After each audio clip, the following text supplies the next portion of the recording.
হাজার বছর ধরে আমি পথ হাঁটিতেছি পৃথিবীর পথে, সিংহল সমুদ্র থেকে নিশীথের অন্ধকারে মালয় সাগরে। অনেক ঘুরেছি আমি, বিম্বিসার অশোকের ধূসর জগতে। সেখানে ছিলাম আমি, আরও দূর অন্ধকারে বিদর্ভ নগরে। আমি ক্লান্ত প্রাণ এক, চারিদিকে জীবনের সমুদ্র সফিন। আমারে দুদণ্ড শান্তি দিয়েছিল নাটোরের বনলতা সেন। চুল তার কবেকার অন্ধকার বিদিশার নিশা, মুখ তার শ্রাবস্তির কারুকার্য।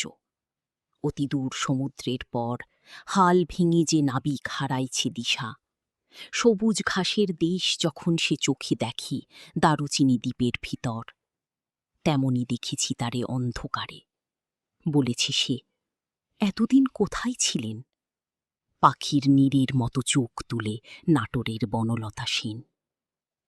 সমস্ত দিনের শিশিরের শব্দের মতন সন্ধ্যা আসি, ডানার রৌদ্রের গন্ধ মুছে ফেলে চিল।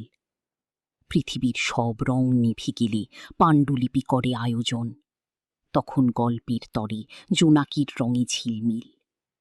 সব